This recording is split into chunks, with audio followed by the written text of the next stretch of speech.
Thank you, Mr. Chairman. I'll be the first to admit here that almost everything here in government is well-intentioned, but there are some very serious negative unintended consequences.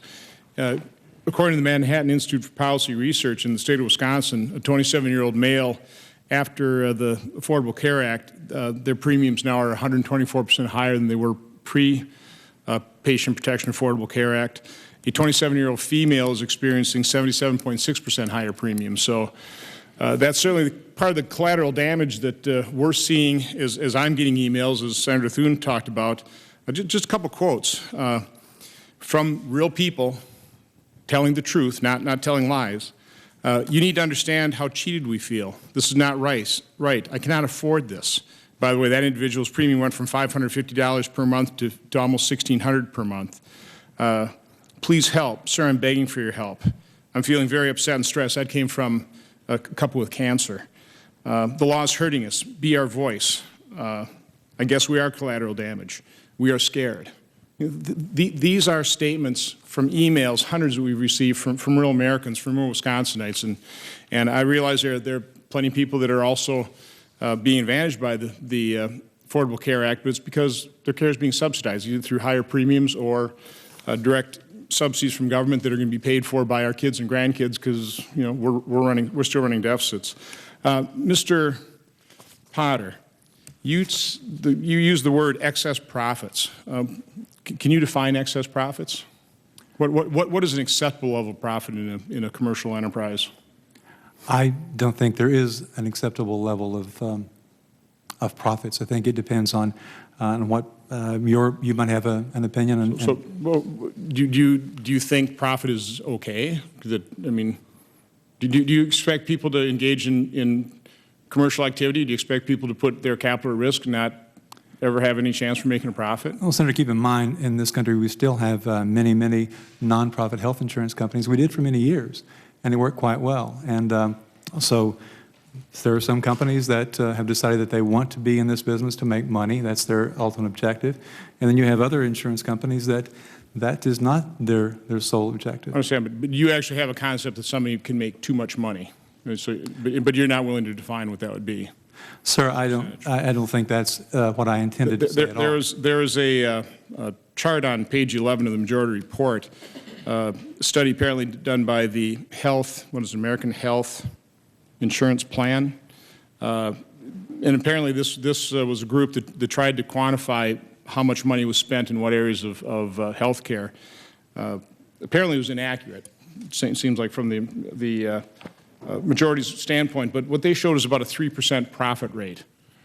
Was that pretty much your experience when you were working in the healthcare industry? No, that you can get that number when you add in the nonprofit health insurance companies to the equation. And I know America's health insurance plans quite well from having been in the industry for quite a long time. So I'm asking you, what would be the average profit rate in a for-profit insurance company? It varies. It can be 5, 6, or 7%.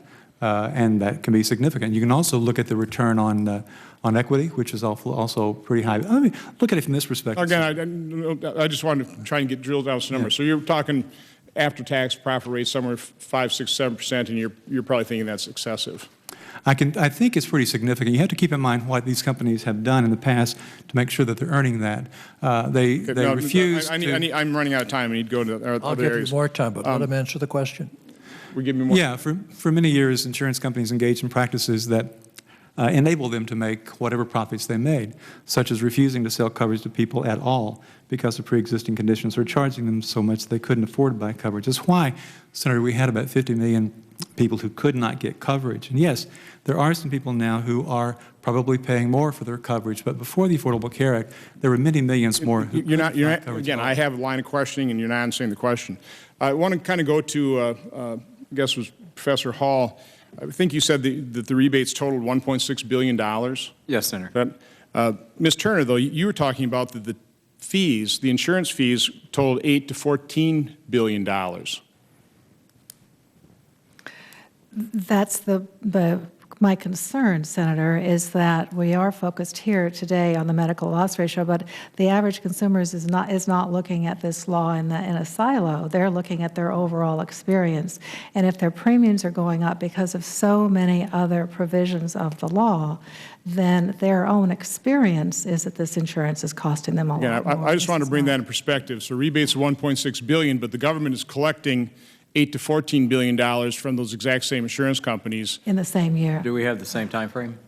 Yes, it's the, and well, it's basically it's about $8 billion, I think, in the first year for the health insurance tax alone. That doesn't count the medical device tax or the drug tax or others that I did not quantify in my testimony. But yes, so I think just that one tax is several times more than the medical loss ratio savings. If you indulge me with one further question. I come from the private sector, so I actually have a great deal of respect for the power and, quite honestly, the brutality of financial competition. And from my standpoint, running a business, an after-tax profit of 5% is not particularly a really high-profit business. So my question being is if these are excess profits or if we haven't delivered good value to customers, where was the breakdown in the marketplace?